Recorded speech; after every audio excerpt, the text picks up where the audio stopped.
Welcome to Health and Veritas. I'm Harlan Krumholtz. And I'm Howie Foreman. We're physicians and professors at Yale University, and we're trying to get closer to the truth about health and healthcare. Our guest today is Dr. Barry Wu, but we always like to check in on current or hot topics in healthcare. So lead us off, Harlan. What do you got? Yeah, this kind of an interesting thing happened this week. I don't know if people notice this, but the House Appropriations Subcommittee on Labor, HHS, and Education dropped its, listen to it, 379-page report just last week. Now, people may not know about this because usually this goes without much notice. These House reports, as you know, because you're an expert in this, the existence of this report is business as usual. I mean, every year the House Appropriations Committee issues one of these statements. It's usually a long statement to go along with the spending bill. But what's interesting this year is the tone and specificity of the commentary. It's very different. In past years, this report has just included fairly standard language. For example, support the NIH, general encouragement of this or that. It's not really getting in the weeds, but what you're seeing here is much sharper language, stronger directive. And let me give you an example of some of what's in this, because I just think our listeners may be Yeah, I interested haven't in I this. haven't read it, so I'm really curious to hear about this. So one, they really get deep in replication and fraud detection. And so they double down on reproducibility. And we've got a reproducibility crisis in Well, explain science. explain to our listeners what we mean by that, because that's important. So somebody comes up with a study, it gets published, and somebody else tries to run the same experiment. They don't get the same result, and that even sometimes no one runs the experiment. We wonder whether they would get the same result. But it's about not doubling down your own conviction about a finding when maybe it's not. Why aren't we getting the same result? You think in science there's a universal truth, and these experiments are designed to uncover those truths. But when people do the same experience or use the same data and come to different conclusions, different results, raises questions about the quality of the research or the way in which we're approaching it, or what are we doing here that's leading to this uncertainty. And so in this report, they're talking about that essentially they're alarmed that too many NIH studies can't be replicated, that somebody has federal money, they're coming out with a study, but what they found can't be repeated when someone else tries to do it. And is that true? Yes, it actually is true. And Yeah. what's interesting is Congress is now getting involved in this, and they actually cited examples. And so they're earmarking $100 million for NIH to run replication experiments. So what that means is $100 million for them to repeat experiments that people who had federal money did to see whether or not they come up with the same results. So that's just one thing. Another thing is that there's this big push to fund the person, not the project. So Howard Hughes Research Institute does this, where instead of getting an application to say, I want to do this study, I've got these aims, I have these hypotheses, there are going to be identifying people that they want to invest in and let them have more freedom. They'll have some accountability, but they will be investing in the person. They say, well, you've got good ideas. We don't want you to have to say what exactly you're going to do, but we want investing. So that's another interesting thing, kind of in the degree of detail. They talked about the indirect costs. As you know, our Right. school is That we've very talked interested in about. this issue, Yep. and so they want more transparency there. But I'll just note one other thing that Howie, it seems very important to me. There's skepticism about the national academies. And Yeah. basically the committee urged the federal agencies to be cautious about signing contracts with the national academies. Now, for the listeners who don't really know what this is about, there's National Academy of Science, there's National Academy of Medicine. This National Academy of Science they were initiated by Abraham Lincoln. I mean, these Yeah. are like a long-standing Institute of Medicine, and now the National Academy of Medicine is more recent. But this idea that there was a group that brought together experts that helped guide the federal government is longstanding. And much of the budget comes from the federal government. A group like the FDA will go to the National Academy of Medicine and say, we're struggling with a difficult issue. We wonder if you would bring together experts who would help provide us guidance. And what Congress is now saying is essentially, well, we don't think we trust those experts. And so we are urging you agencies not to send money to the national academies and find other ways of getting expert input. This will be terribly debilitating to this system that's been in place for a long time. Now, like all systems, these can be better, stronger. There's ways to improve, but this will be a big deal to this system of. And by the way, these experts come from all over the United States. They're people across fields who have accomplished something in their career. So it's not political. Hasn't been political historically, but this maybe administration considers some of their work to have been political, I suppose, and are steering the government away from funding them. But so the first 2 points you bring up, though, I wonder, are those good things? Maybe is there at least an argument to be made that investing in the replication issue and or investing in some specific people might be a better strategy than the status quo? I like the concept. I've been saying it for a long time. I mean, I think there are better ways to fund these grants. I actually wrote a note to Jay Bhattacharya because I had an idea that said, instead of putting together grant applications, send in a pretend research article that was published that would be the result of your work, the best possible article that could be produced if your work goes perfectly, so that people could understand what they're buying. And I said, I think another direction I suggested to him was to invest in people. Now, this thing could go wrong depending on what you are using to determine which people you're going to fund. So if you really do it based on science and promise and not on politics, then that could be great. But if it's political, then that's probably a problem. I see the risk. I just want to make sure for our listeners. I like the concept. Yeah. And I like the focus on replication. So, again, this gets to our strategy on this podcast, and I think in our lives, which is don't reflexively react to something by who's proposed it, judge whether or not it's meritorious. And in these cases, I think these are good things for even Congress to allocate money to or get involved in. The National Academies is an interesting thing. What I'd like for them to do is to get a little deeper into that. Like, what do they think the issues are and why do they think it's failed? So we can understand on what basis are they steering people away from them. But it's an interesting move. The National Academy issue, I think, concerns me more than anything, partly because they did so much work on vaccines in the 90s and early 2000s to advise us about things like the Marisol or about the link to autism.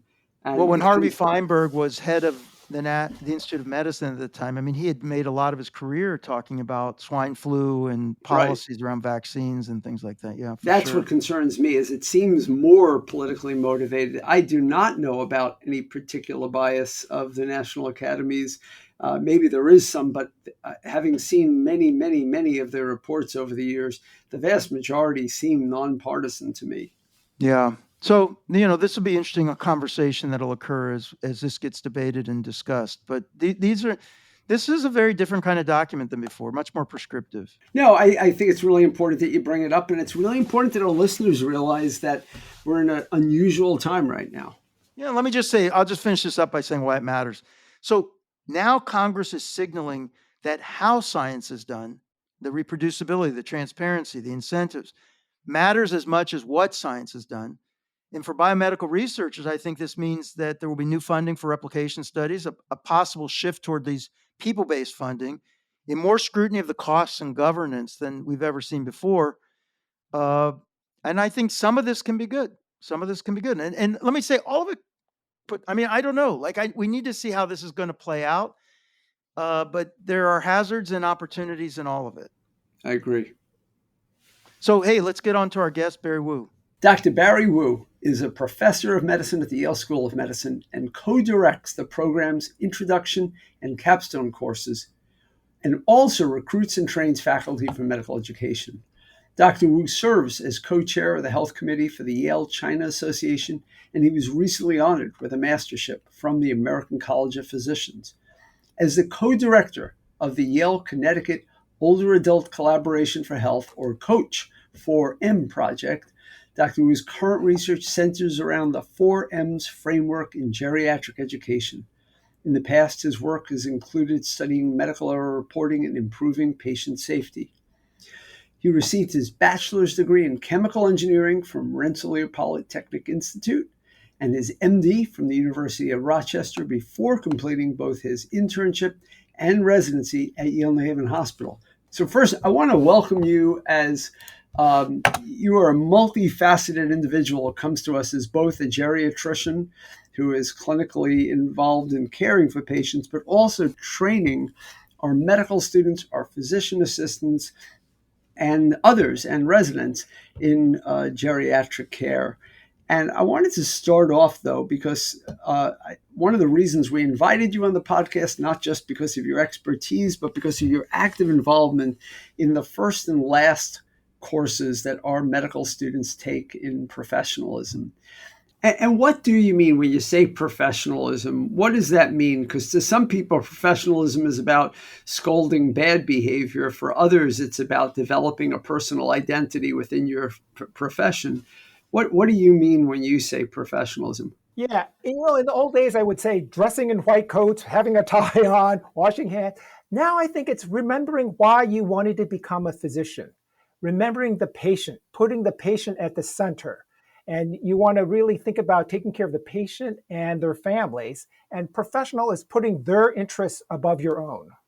You're not just a physician, but you're also a caregiver. And there was a very touching write-up about your relationship with your mother in the Yale Medicine about 2 years ago.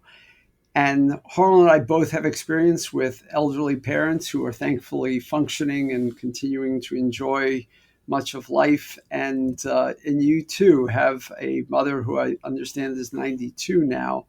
I'm curious to know, as a geriatrician, how do you approach not just your personal relationship, but how do you approach other people as they help their parents or other significant people in their lives navigate later years when the world gets smaller? Yeah, I think it's a great question because the older population is the fastest growing population, not only in the United States, but globally. And so we need caregivers to be able to take care. And we're not going to be able to hire enough people to come in to help. It's really training people. And that's why this framework that they developed about 8 years ago, it's called the 4Ms. It's very easy to remember. 4Ms, just they all begin with M. The first is mobility, making sure the older person is keeping as active as possible and preventing falls because falls are associated with so many morbidity. The second M is mind, really listening to see if they're becoming more confused, are they depressed, is there any dementia, and being able to address that. So we have mobility, we have mind, and then medications. Because as you get older, more and more medicines, there's polypharmacy. Your body's not able to remove the medicines as well. They interact. And so you wanted to, instead of, as doctors, we prescribe, we want to deprescribe. We want to get rid of those medicines. So we have mobility, mind, medication. And the last one is what's most important. Listening to hear what is the values, what's most important to that patient. It could be going to the art museum or, going to a Boston Red Sox game. Whatever's most important. It's not necessarily more medicines and treating individual siloed problems, but really hearing what the values of the person is. And just as follow-up to that, what is the role of family member caregivers versus the other communities around them? How do people navigate that in your experience? I'm speaking more of your role of a geriatrician. Yeah, I would say this, that, I was once at a geriatric conference, this expert geriatrician on Alzheimer's was speaking, and he said, Barry, what's the best treatment for Alzheimer's? And you have these new monoclonal antibodies and all. And he says the best treatment for Alzheimer's or any dementia is taking care of the caregiver. It's really taking care of the family member or whoever's taking care of, because they will provide the best care. A family member will provide better care than any visiting nurse or anyone you can hire because you have a personal relationship. My mom's 92, lives in Pittsburgh away from me, so I have cameras on her and I watch her. My brother's close by, thankfully. And also, about a year ago, she fell, is now wheelchair bound. We had to get a visiting nurse to come in twice a day. Initially, she was very resistant because she's such an independent person. But with time, she became more accepted and now likes it because it's kind of, she has to be able to have conversations with this person and develop relations. So as you get older, it's hard to change.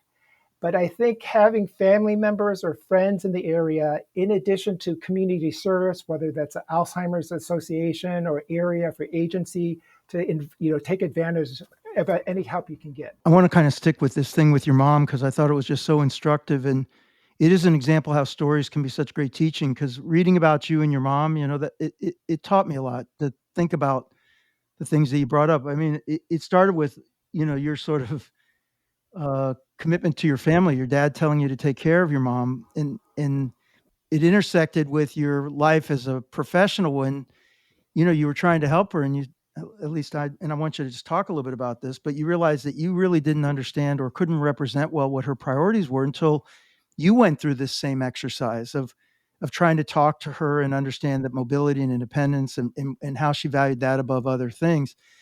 I just thought there were a lot of lessons in that. Even as a professional, these tools were helpful to you with your own mom to try to help figure out how you could best support her through all of this. I mean, can you just talk a little bit about what that was like for you? Yeah, for sure. My dad died when I was a junior in high school, but before he died, I remember him say, "Be sure you take care of your mom because she dedicated her life to me." And, to honor your mother and father, I've been taking care of her over these decades, and it's just been a privilege to do that. And I assumed kind of living long was her goal. But until I went through, there's this thing called the Patient Priorities Care. It's a system developed by Mary Tonetti and others where you listen and you have questions that go over what's important to the patient. And when I did that with my mom, I learned for her what she really hated the most is her incontinence. And so being able to deal with the incontinence, it's not so much living longer or relationships, it's that incontinence that bothered her most. And then unless I went through those questions, I would never have known that. I made the assumptions I should know her. I'm the oldest son. I know my mom, but I didn't know my mom because I wasn't really listening until I asked those questions and listening to her responses. I wonder if you could say a few words about. We had Thomas Gill on in the past year on episode 173, I think. And the challenge for geriatrics is both reimbursement, meaning it's not a lucrative field to be in. We don't have enough of them. And it's also like, what is the model for delivering care when there's such a shortage of geriatricians? What is the model for delivering geriatric care in America? Is it to have specialists who are only available for like consultations, or how do we fix this and what should we be doing? It's a great question, Howie. I don't think we would ever train enough geriatricians to provide the care that is needed. And that's why what I'm in is into education, and this coach grant is a HRSA grant providing education to everybody. And so now we've integrated into the first year class. So the first year medical students, the first year PA students, their very first interview with a patient is doing this 4Ms and saying this. So no matter what profession you're going into, you're going to be dealing with geriatric patients, 65 years and older people. And whether it's you're dealing it in your specialty or at home, as you said. And the more we can train people to listen to what's important to the person, to see their mobility, to see if they're getting confused at all, and trying to remove as much harm as possible. Remove as many medicines as you can safely, preventing falls. If you have drugs that they can fall and break a hip, that's associated with such high morbidity. So you want to do prevention, and education. So everybody needs to be trained in this. I would say this, it's kind of like CPR. I would think that we need to be training geriatric concepts like CPR that we train everybody in. So let's just break this down for people who are listening, because I think this will be instructive. So the 4Ms, what matters, mobility, mentation, medication. So just tell us, like, that seems simple, but okay, how do you actually apply it? Yeah, so that's a great question. I think the way to teach it is more asking questions, open-ended questions. So I would say, Mom, what's most important to you? Or mom, what bothers you the most? To get an idea of what matters most. Mom, how's your walking? Do you need any help with any, walker or wheelchair? Mom, how's your thinking? Or you can detect if they're having problems with their memory. Like just recently, she goes, I don't remember what happened on 9/11. I'm like, oh, okay. So you kind of listen in to hear how their mind is. And I also think, especially in older people, really listening if they're depressed. How's their mood? Do they seem sad?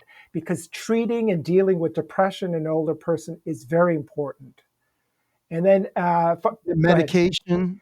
and medication, yeah, trying to at least know the list of medicines they are, and then thinking about what was the goal of the medicine. So being aggressive medication in a younger person is probably the right thing because they're looking for longer life.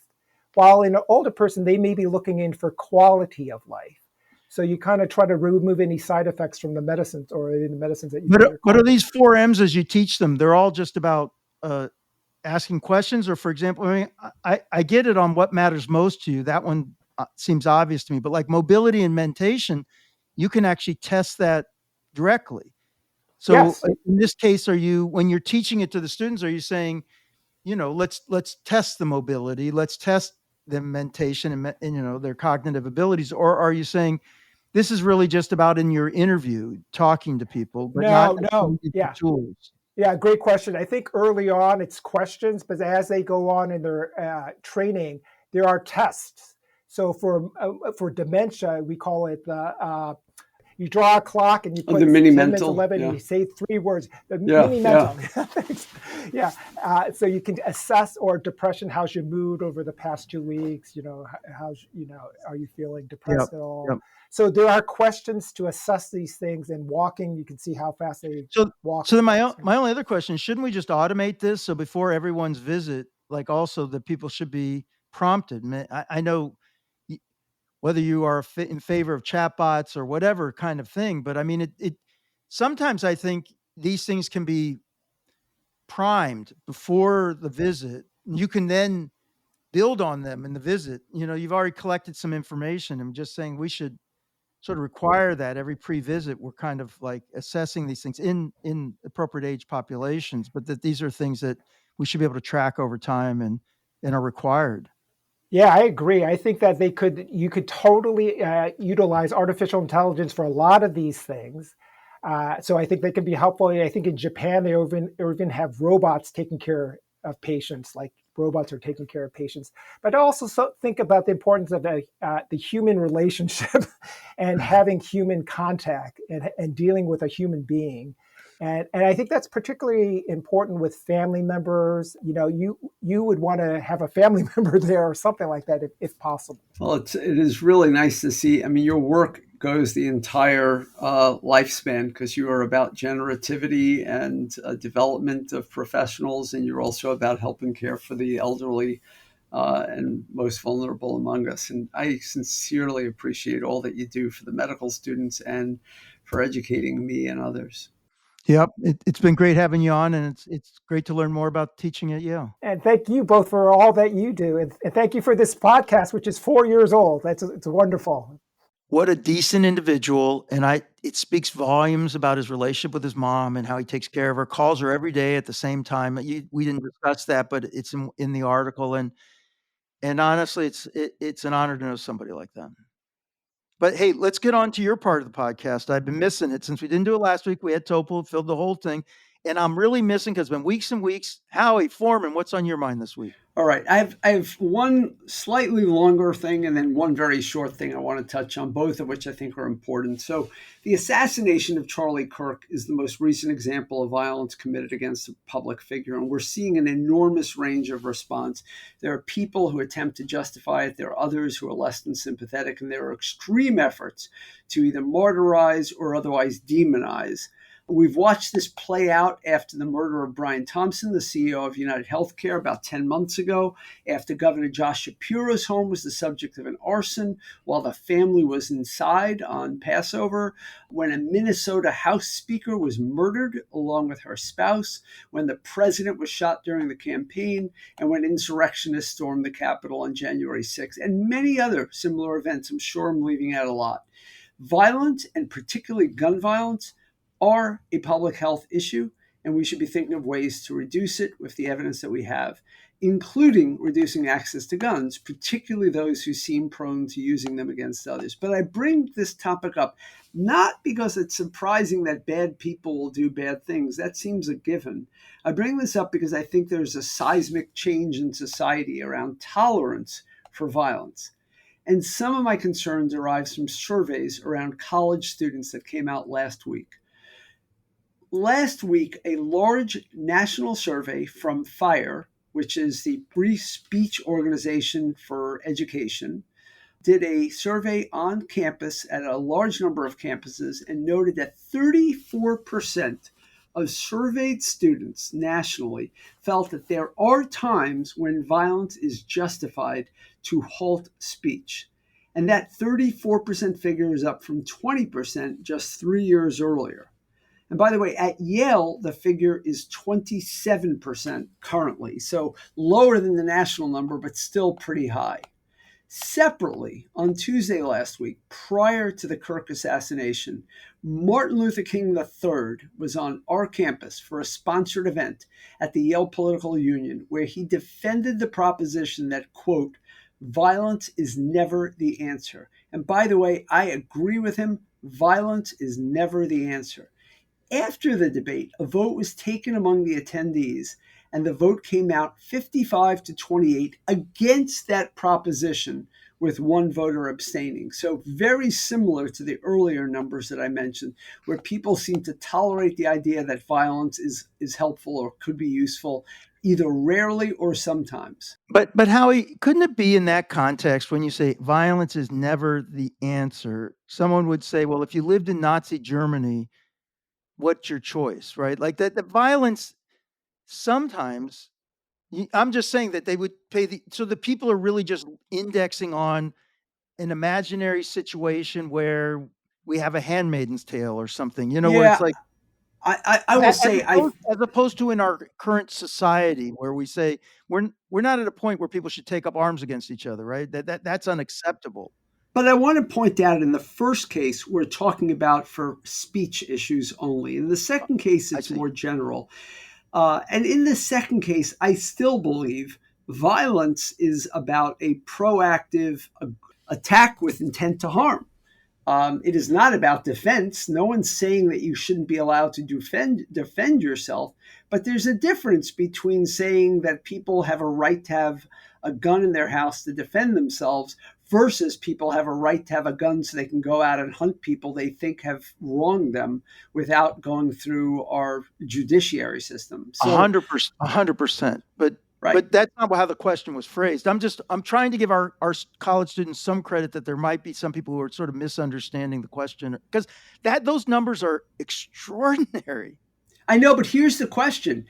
This is the exact question, word for word. How acceptable would you say it is for students to engage in the following actions to protest a campus speaker? And the question is, using violence to stop a campus speech, that gets 34% Okay, coming up. I'm just blown away by that. I know, Like, I am too. I was sort of struggling to understand it in some way, but that's just I just think scary. I think social media has made it easier for us to see otherness, and those outside of our in-group are consistently dehumanized.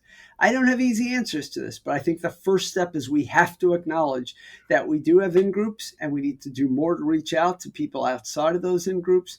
And again, I just want to say for the record from me, violence is never the answer to stopping someone from expressing themselves.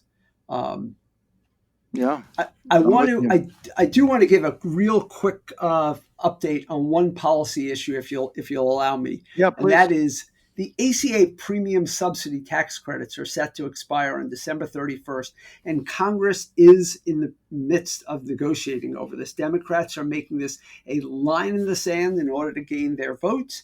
And an October 1st government shutdown looms if they don't get the votes.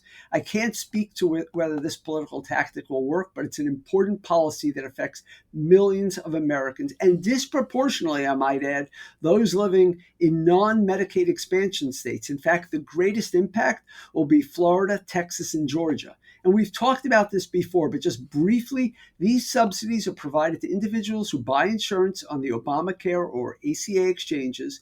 Since 2021, enhanced subsidies have been provided to individuals to make these policies more affordable. And the benefit has been that millions more have been enrolled on the exchanges with more affordable options. The enhanced subsidies were initiated with the American Rescue Plan of 2021 and continued with the Inflation Reduction Act of 2022, but they will end this year. And if they end, we expect at least 4 million people will become uninsured, and millions more will see their premiums go up by as much as 70%, or I think more than 70%. Suffice it to say, this appears to be an important position to take for House Democrats. I hope they succeed, not for partisan reasons, but because I think it's the right policy. A one-year extension costs about $30 billion, and I don't expect Congress will do more than a one-year extension at this point. This is something to follow in your news every day right now. So I'll just come in on this side. If I were a political consultant to the Democratic Party, what I might say is, if you're risking a government shutdown that will be blamed on you and that will ultimately give more power to Trump.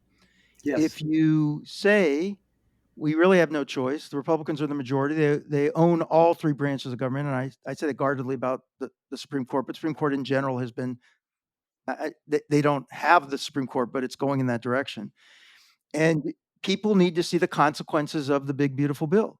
And if people don't like it, they will vote in the midterms differently. But to intercede now is to cause a big ruckus, to be ostracized, and to be blamed for a shutdown, and will make it harder for them to recover back, and will play more power in the White House. I'm just saying, if I were a consultant to the Democrats, I might say, this isn't the moment, look at the long game here, and you need to win back Congress in order to have an opportunity to exert and your power. You've perfectly laid out the two different viewpoints. One is that Democrats need to stand up and put a line in the sand about something and say they stand for this, and let cards fall where they may, and hopefully actually get this, because, as I said, Texas, Florida, Georgia, and a lot of other red states benefit from this if they can get it. The flip side, as you said, is they could let the cards fall where they may and let this be adjudicated next still articulate election. their alternative, but what they're going to say to the public is, elect us if you don't like this, as opposed to try to manage it within Congress with something that will result in a shutdown. What they could start saying to people is, we have a different vision, and in order for this vision to win, you have to vote for us. I agree with you. I mean, I think that's the way to think about it. Until they win elections and get back in this thing, that it's going to be difficult for them. It's true. This is going to be followed very closely over the next 2 weeks. It's hard for me to imagine we're not going to have a shutdown, but we'll see. Yeah. You've been listening to Health and Veritas with Harlan Krumholtz and Howie Foreman. So how do we do? To give us your feedback or to keep the conversation going, email us at health.veritas@yale.edu or follow us on any of social media. And we appreciate your feedback. Please feel free. Go on the sites. Helps people find us. And we always enjoy hearing from people. We certainly do. And if you have questions about the MBA for Executives program at the Yale School of Management, reach out via email for more information or check out our website at som.yale.edu/EMBA. And thanks to the Yale School of Management and the Yale School of Public Health for all of their support. We wouldn't be here without you. Thanks to our superstar undergraduates, Tobias Liu and Gloria Beck. Thanks to our marvelous producer, Miranda Schaefer, and to the best co-host ever, Howie Foreman. I appreciate it, Harlan. You're the best as well. Thank you very much. Talk to you soon, Howie. Thanks, Harlan. Talk to you soon.